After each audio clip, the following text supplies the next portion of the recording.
Êtes-vous déjà allé voir un professionnel de la santé mentale ? Un psychologue, un psychiatre, un thérapeute? Est-ce que ça a été facile pour vous de prendre le premier rendez-vous? Est-ce que vous en avez parlé autour de vous? Et avez-vous été jugé ou encouragé? Pour certaines personnes, consulter un professionnel de la santé mentale, c'est en dernier recours, quand tout son monde s'écroule. Pour d'autres, c'est en prévention, quand on sent que ça ne va pas, qu'il y a des fragilités et qu'on a peur que ça s'aggrave. Dans certains milieux sociaux, c'est mieux vu que d'autres. Je viens du milieu agricole et c'est connu que beaucoup d'agriculteurs et d'agricultrices souffrent de dépression. Mais aller voir un psy ou en parler à son médecin de famille, c'est pas encore concevable pour tout le monde. C'est la même chose pour certains groupes culturels ou religieux. Pour certains, il n'est pas évident d'aller consulter car de nombreuses croyances ou des peurs existent. Par exemple, la crainte que ces croyances religieuses ne soient pas prises en compte ou critiquées pendant la consultation.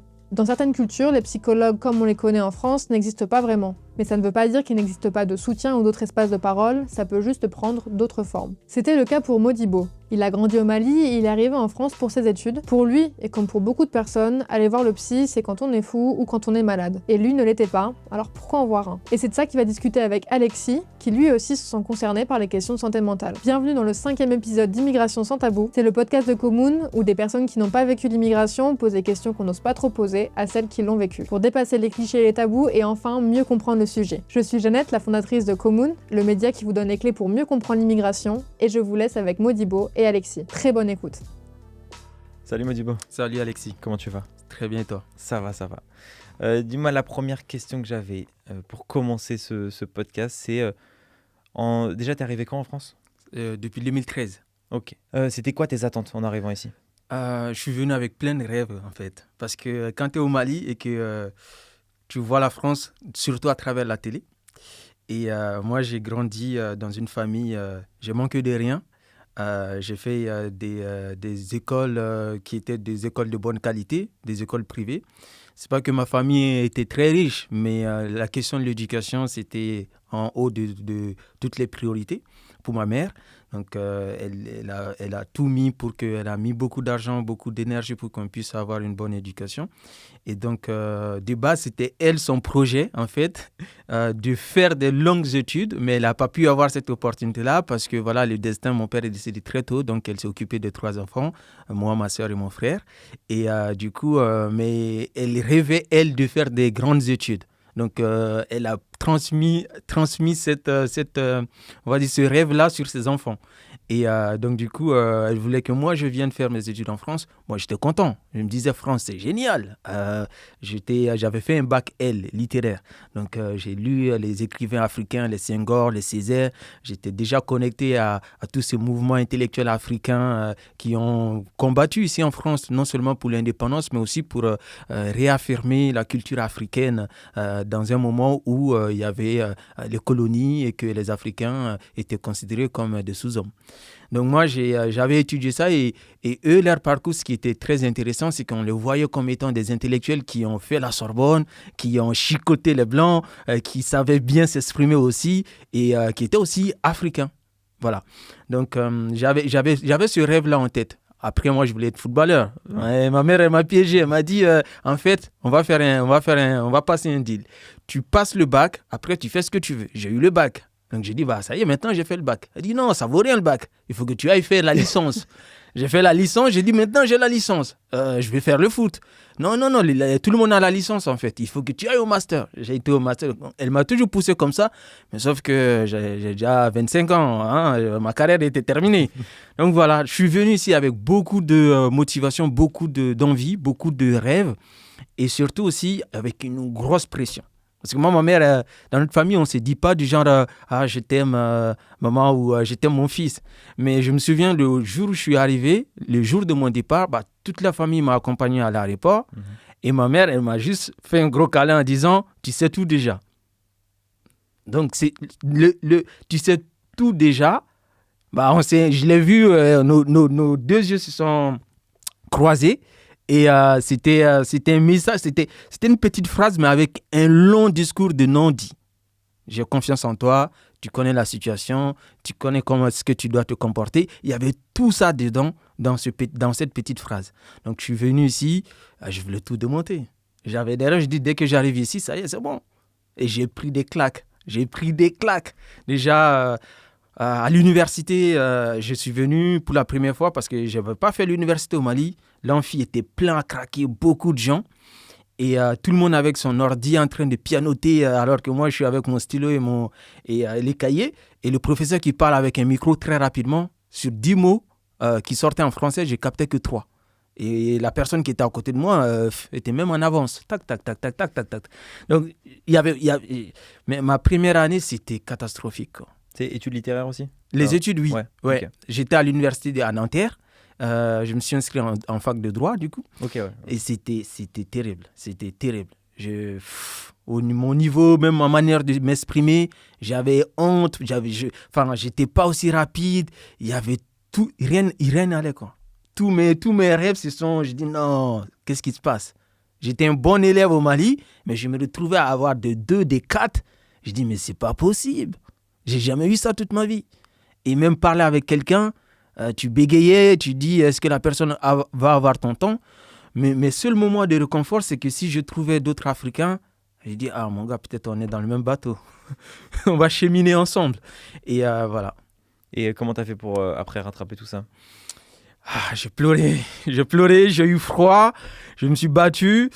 J'ai été beaucoup à la bibliothèque. Je ne voulais pas lâcher, je ne voulais pas abandonner. J'avais peur en fait d'abandonner et de décevoir ma mère. Vraiment, je vivais constamment avec la peur de décevoir ma mère. Et je l'ai un peu déçu parce que j'ai loupé mon L1 de droit. Mais je me suis interdit des fois même aller au cinéma, faire des shopping. Je dis non, nous on n'est pas venus pour ça. Donc j'étais tellement focus sur les études, j'avais tellement de pression que je pense qu'en fait ça m'étouffait. Ça m'étouffait vraiment. Je ne jouais plus au foot, je faisais que aller à la fac. Et en plus j'avais toujours des mauvaises notes, malgré le fait que je travaillais, quoi. Donc après, je crois qu'à un moment donné, le courage a payé. Mais la réussite, je ne l'ai pas eu tout de suite. J'ai dû vraiment redoubler une deuxième fois. Et là, je ne voulais même pas l'annoncer à ma mère, mais j'avais mon oncle qui était c'était quelqu'un qui était comme mon père. Et lui, j'ai pu l'appeler au téléphone, j'étais en larmes. Je lui ai dit que j'ai loupé 2 fois et il a dit non, c'est pas grave. Mais moi, j'ai loupé mes études. Mais est-ce que je ne suis pas quelqu'un de bien? Voilà. Et là, il m'a remonté le moral. J'ai refait, j'ai eu ma licence. Dans la douleur, oui, mais j'étais très bon. Même les potes, ils venaient bien Modibo, viens nous expliquer. Franchement, j'aimais par exemple le droit constitutionnel. J'aimais tout ce qui touchait la politique. Moi, je suis quelqu'un qui débat beaucoup. Donc, j'ai posé des questions aux profs. J'étais curieux. Et ça m'a beaucoup aidé, quoi. Ah ouais, ça t'a renforcé, quoi. Je crois qu'on va vite parler de santé mentale. Du coup. Ouais. Je crois que là, on le touche du doigt. Et c'est quoi ton rapport à la santé mentale? Est-ce que à ce moment-là, tu t'arrivais à voir que tu étais surchargé? Est-ce que tu arrivais à le toucher, ça, du doigt? Pour la santé mentale, les trucs de santé mentale pour les jeunes, dans mon pays, au Mali, la question ne se pose pas. Il n'y a pas question de santé mentale, il n'y a pas question de dépression. Déjà, nous, dans notre vie de tous les jours, on est très communautaire. Pas dans le mauvais sens, parce qu'ici en France, dès que tu emploies le mot communautaire, ça y est. Chez nous, c'est une valeur sûre. Quelqu'un, il vit avec sa famille, il est en communauté, il a des amis. Et sa famille, c'est pas juste papa, maman, frère, sœur. Sa famille, c'est voisin, c'est toute personne bienveillante, c'est le vieillard que tu vois dans la rue, c'est la tata qui passe et que tu t'es pas arrêté, qui te prend, qui te met des baffes. C'est ça aussi la famille. Et donc, au pays, quelqu'un en dépression, c'est rare. Et quelqu'un constamment stressé, c'est rare. Est-ce que c'est rare parce qu'on ne le voit pas ou c'est rare parce qu'on ne le montre pas? Moi, je pense que... Alors, est-ce que c'est rare parce qu'on ne le vit pas? Ouais, je pense qu'en fait, il y a les deux. C'est rare parce que peut-être il y a d'autres mécanismes qui font qu'en fait, on atténue ça, les conséquences de la dépression sur les gens. Quelqu'un qui ne se sent pas bien, quelqu'un qui est en surcharge mentale ou émotionnelle, il y a la famille qui va l'épauler, il y a des amis, ils vont tout le temps discuter. Okay. Alors qu'ici, on est plus des individualistes. Vivre seul, tes problèmes seul, ton salaire seul, ton loyer seul. Tout est seul en fait et donc du coup tu te restreins dans un petit espace où tu dois gérer ta vie là-dedans. En gros, chacun a sa bulle et il y a un moment où la bulle pourrit. C'est ça. Alors qu'au pays, tu peux être mal. il y a la pauvreté. Il y a beaucoup de gens qui sont pauvres au pays. Mais c'est rare de voir les gens, par exemple au Mali, au Sénégal, en Côte d'Ivoire, aller se suicider. C'est rare de voir les gens aller devant des thérapeutes pour dire que j'ai besoin de parler, j'ai besoin en fait d'un accompagnement pour la santé mentale. Donc, j'étais pas du tout dans cet état d'esprit quand je venais en France, mais quand je l'ai vécu, je l'ai pas compris tout de suite. En fait, je l'ai pas compris que ça n'allait plus émotionnellement. J'ai été un peu dans le déni, mais je me disais, je suis un homme fort. Ça y est, le Modibo là, de l'université qui booste les gens, qui prend la parole, qui va faire les manifs et qui va contester des lois contre l'immigration, qui va défendre les droits des étudiants étrangers. Donc je me dis non, toi tu n'as pas le droit de pleurnicher, toi tu n'as pas le droit de tomber, toi tu n'as pas le droit d'avoir le moral totalement éclaté. Sinon, les autres, ils vont faire comment? En plus, je connaissais beaucoup de gens qui étaient dans des situations très, très compliquées, très, très difficiles. On a géré ça ensemble, entre nous. J'ai des amis, ils ont tout perdu. Titre de séjour, logement, travail. On a vécu ensemble. Donc moi, du coup, parce que j'étais en position, c'est moi qui les aide. Et l'orgueil des gens qui aident tout le temps, c'est qu'ils ont du mal à demander de l'aide. Et moi, j'étais tombé dans ça, en fait. J'avais du mal à demander de l'aide. J'avais du mal à montrer mes vulnérabilités. J'avais du mal à exprimer que non, en fait, à un moment donné, ça n'allait pas. Mais là où j'ai compris que ça n'allait pas, j'ai pris des décisions pour mon bien-être. Pour partir de Paris, par exemple. Pour m'éloigner un peu de tout ce qui est le combat militantisme quotidien. Parce que ça ne s'arrêtait pas. De partir dans une nouvelle ville où je ne connais personne, où je peux avoir un espace un peu plus large, où il n'y a pas aussi à prendre les métros, les trains, tout le temps vivre comme ça constamment. Et c'est récemment, là, j'ai même franchi les pas d'aller consulter une thérapeute. Et ça fait 6 mois que moi, Modibo, je vais m'asseoir et que je paye quelqu'un pour que la personne m'écoute et pour que la personne m'accompagne. Et je pense que c'est l'une des décisions les plus courageuses et les décisions les plus bénéfiques aujourd'hui que je sens les bienfaits de cet accompagnement-là, quoi. Ça fait combien de temps? Ça fait depuis le mois de juillet, ça va faire donc 7 mois. Ça fait 7 mois que je suis en thérapie pour la santé mentale, du coup, pour lutter contre moi-même les propres blocages que je me suis... les barrières que je me suis imposées moi-même et surtout pour prendre de l'élan, en fait. Et il y a beaucoup de choses qui étaient dans ma vie, que moi-même, mes comportements que je ne comprends pas, je me disais, mais en fait, qu'est-ce qui se passe? Qu'est-ce qui se passe? Je ne me reconnais plus. Les liens qui me donnaient de la force, je les ai tous presque désactivés. La foi, la spiritualité, la famille, je communiquais presque qu'avec ma soeur et ma mère. Il n'y avait que le cadre le plus restreint. Mes tontons, je les appelais moins. Mes potes du bled, aucun lien. J'étais presque isolé, en fait. Et je me dis, mais qu'est-ce qui ne va pas? Et pourtant, je n'étais pas heureux. Au niveau des études, avec un bac plus 4, je me trouvais en situation d'échec. Je dis, mon gars, est-ce que le problème, c'est pas... Tu ne peux pas être en échec scolaire, tu ne peux pas te définir comme quelqu'un qui a raté ses études, qui a raté sa vie parce qu'il a bac plus 4. Il y a des gens, ils n'ont même pas bac plus 1, ils travaillent, ils sont heureux, ils ont une vie. Donc, il faut revoir les choses.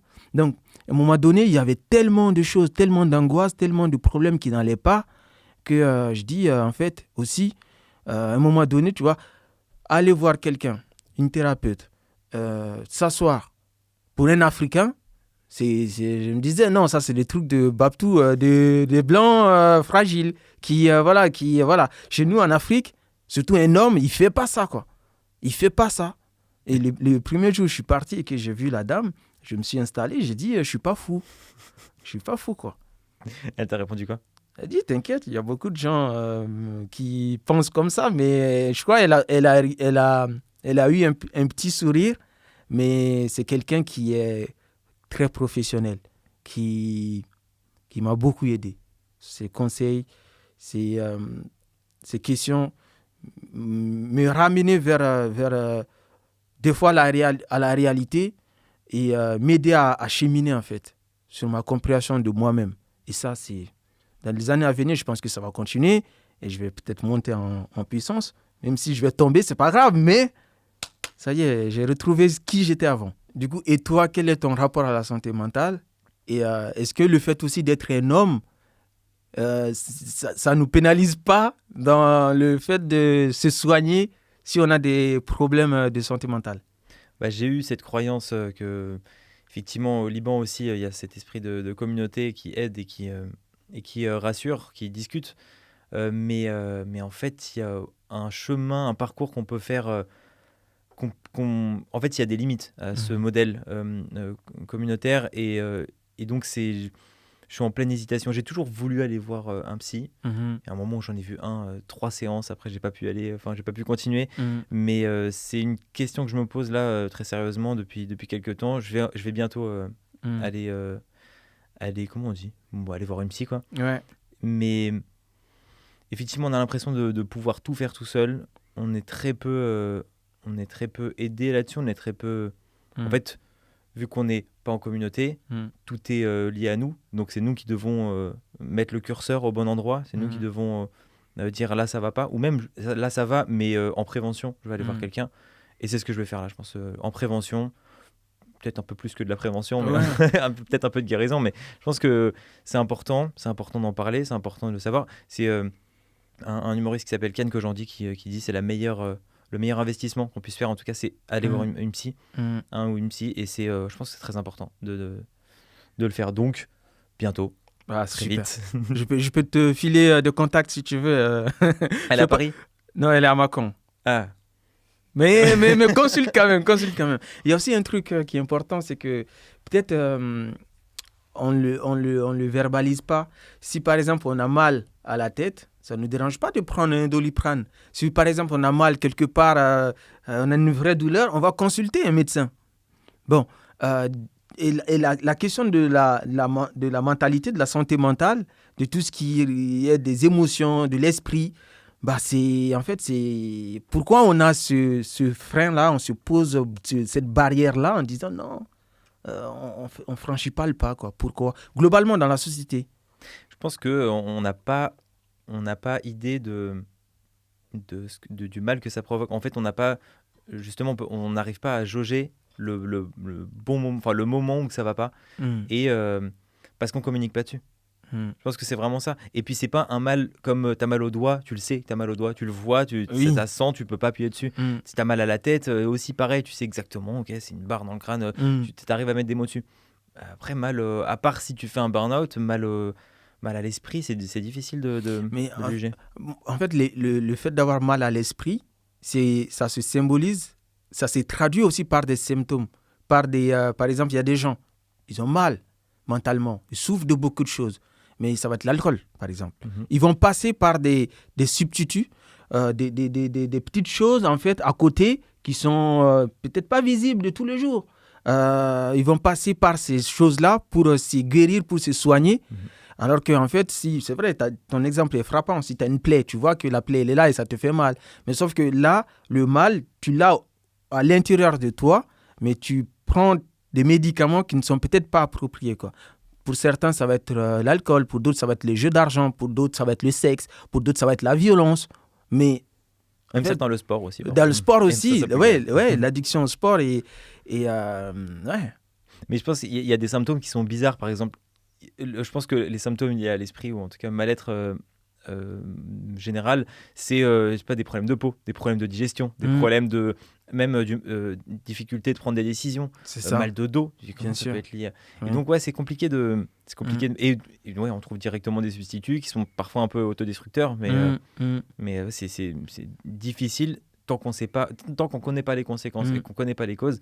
En tout cas, qu'on n'arrive pas à mettre un mot dessus assez clair, c'est difficile de toi, peut-être pour dernière question par rapport à ce sujet-là, pendant Covid, est-ce que Covid, ça a été un moment clé pour toi? Parce que, par exemple, tout était fermé, donc les gens ils se sont retrouvés face à eux-mêmes. Est-ce que ça a été un moment décisif ou pas du tout? Moi, ça a été assez bénéfique. J'ai eu de la chance. J'étais avec mon père. D'accord. Mes 2 frères avaient leur logement de leur côté. Du coup, moi, j'avais une chambre pour moi. Mon père avait sa chambre. Et on préparait tous les jours à manger ensemble. Je faisais du sport. Et là, c'est bizarre, mais il y a un esprit de communauté. Avec ma cousine, mon frère à distance, on faisait du sport 1 heure par jour alors que j'en faisais jamais avant. 1h30, 2 heures parfois. On travaillait ensemble. Dès qu'elle avait un problème, elle avait ses études, ma cousine en même temps. Donc je l'aidais. Après, je demandais à ma tante, ouais, tu sais pas, qui faisait du droit, tu sais pas si tu peux m'aider là-dessus. Donc il y avait vraiment j'étais en permanence en contact avec des gens. Et donc j'ai eu cette chance-là.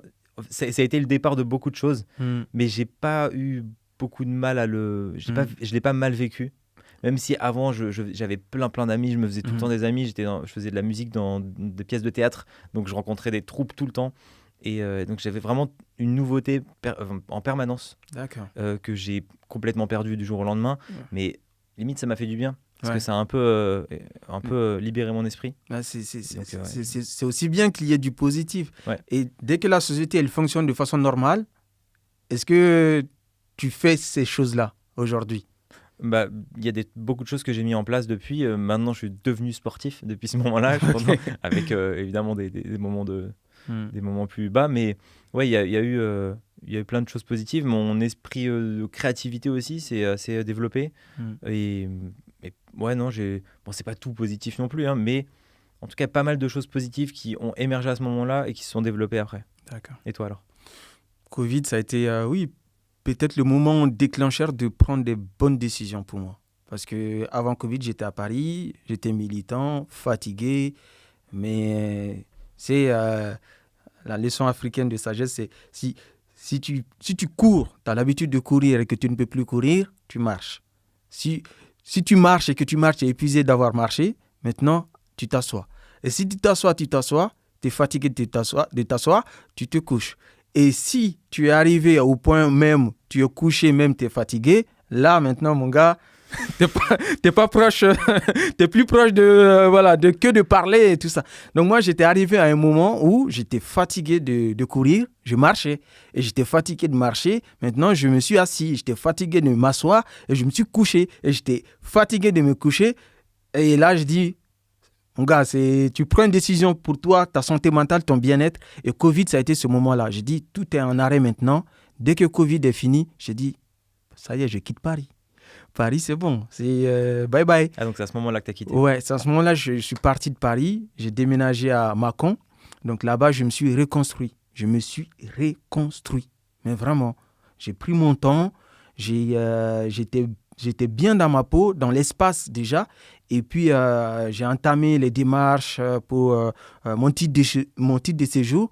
Et puis, maintenant, aujourd'hui, je suis pleinement engagé dans la vie militante, associative. Mais j'ai trouvé un peu mon équilibre. Et je sais aussi quelles sont les limites aussi pour ne pas tomber dans la dépression, pour ne pas tomber dans le burn-out, pour ne pas tomber aussi dans toute ma vie d'avant parisienne, quoi. Et j'aimerais faire une transition très large par rapport à ma toute première question. Tu avais des attentes en arrivant en France et je me demande en fait si ces attentes-là mélangées à la réalité n'ont pas contribué aussi à ton mal-être. C'était quoi justement la différence entre tes attentes et la réalité? Enfin, la différence entre la réalité et mes attentes, c'est que Paris, c'est pas... Enfin, Paris ne m'attendait pas. Paris n'a pas besoin de moi. Paris a sa vie, Paris. C'est-à-dire, Paris fonctionne avec sa vitesse à elle, avec ses réalités à elle, ses habitants. Et moi, je suis totalement étranger à ça. C'est comme un tourbillon. Si tu rentres dans le tourbillon, ne t'attends pas à ce que ça soit que des caresses, que des moments de joie, que des moments où tout va bien. Donc, en fait, je n'étais pas préparé mentalement. Je n'étais pas préparé en tant qu'adulte parce que je suis venu, j'avais 18 ans. 18 ans, je n'étais pas préparé à vivre loin de ma mère. Je n'étais pas préparé à vivre loin de mes... Donc, en fait, c'est ça, pour moi, aujourd'hui, avec le recul que j'ai, je pense que c'est ça la vraie déchirure, en fait. Donc, tu as beau être dans l'esprit en te disant, je suis en mode mission commando, je suis fort, je vais relever tous les défis, mais pour un être humain, rien ne vaut la présence de ta famille, en fait. Et quel que soit l'environnement où tu vas te retrouver, Ça peut être beau, Paris, c'est beau, c'est joli. Les gens, ils sont bien habillés. Les gens, tu le vois, tu dis, waouh, c'est comme à la télé, quoi. C'est l'image qu'on avait, presque. Mais en fait, tu ne peux pas être heureux comme ça du jour au lendemain. Tu ne peux pas avoir tout de suite. C'est ce que je veux dire. Ouais. Voilà. Et c'est ça, en fait, la différence entre mes attentes et la réalité. Même aujourd'hui, je me dis, je n'ai même pas envie d'avoir tout de suite. J'ai envie que les choses prennent leur temps normal et j'ai envie de gagner en patience, en fait. Parce que c'est aussi l'une des conditions qui poussent les gens à l'échec. Ici en France, et surtout les immigrés. Quand on vient, on veut tout avoir. On veut avoir un bon titre de séjour, une maison, des grosses voitures. On veut montrer en fait qu'on a réussi notre parcours migratoire. Et en plus, changer le monde. Ouais, voilà. Moi, aujourd'hui, j'ai envie de sauver tous les Africains qui sont là. Mais je ne peux pas. Déjà, si j'arrive à me sauver, à sauver les gens qui me côtoient, que je côtoie au quotidien, c'est déjà bien. Et surtout, arrêtons de considérer en fait la vie. Et ça aussi, c'est une vision du monde que j'ai totalement épousée ici en France, alors qu'avant, ce n'était pas ça ma réalité, quoi. La vision du monde de réussite et échec. La vie d'un être humain ne se résume pas réussir ou échouer, quoi. Ta vie, c'est pas ça. Ça, c'est une perception de la réalité capitaliste. Tu dois réussir. C'est quoi la réussite? Même, par exemple, on veut venir sur l'intégration. C'est quoi l'intégration? C'est pas l'être humain, il n'est pas fait parce que tu parles bien le français, parce que tu as fait des études, tu as des diplômes, parce que tu as un travail, que ça y est, tu as le paradis. Non.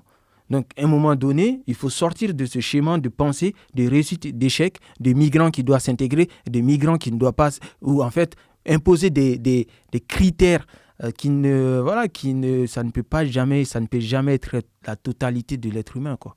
Ouais, il n'y a pas de bouton on-off, c'est bon, t'es intégré, t'es pas intégré, ouais, t'as réussi, t'as pas réussi. Voilà. D'autant plus qu'il y a des Français qui sont nés ici, grandis ici, qui ne sont pas intégrés. Est-ce qu'ils sont intégrés à la société, on va dire, marchande? Est-ce qu'ils ont une maison? Est-ce qu'ils ont une famille? Il y a des gens, ils sont dans la rue. Les agriculteurs, ils sont en train de faire la grève, de bloquer tout Paris aujourd'hui. Certains ne se sont pas intégrés à cette vie-là. Ouais, c'est plus riche-pauvre que l'intégration, en tout cas, même le rejet se fait plus ressentir chez... les différences se font plus ressentir dans les classes, plus que dans les nationalités ou dans les différences d'intégration. C'est ça. Est-ce que tu as un mot pour conclure? J'ai bien apprécié notre échange. Moi aussi, beaucoup. Et c'est super bien cet exercice-là aussi. Et ça fait super bien aussi de parler avec le cœur, de dire ce qu'on pense. Et il n'y a pas beaucoup d'espace pour ça. Donc, les peu d'espace qu'on a, c'est cool aussi de tomber sur des gens qui sont bienveillants, qui veulent apprendre, qui veulent partager pour leur expérience. Et voilà. En tout cas, moi, j'ai passé un très bon moment. Bon, merci pour cette discussion. Merci. Et à bientôt. À bientôt. Merci d'avoir écouté cet épisode, merci à Modibo et Alexis d'être venus. On espère que cet épisode vous a plu. Si c'est le cas, vous pouvez retrouver Modibo dans le premier épisode publié sur notre podcast. N'hésitez pas à vous abonner à Commune Media et à nous laisser un commentaire. Un épisode d'immigration sans tabou sort un mardi sur 2, en audio sur toutes les plateformes de podcast et en vidéo sur YouTube. À dans 2 semaines.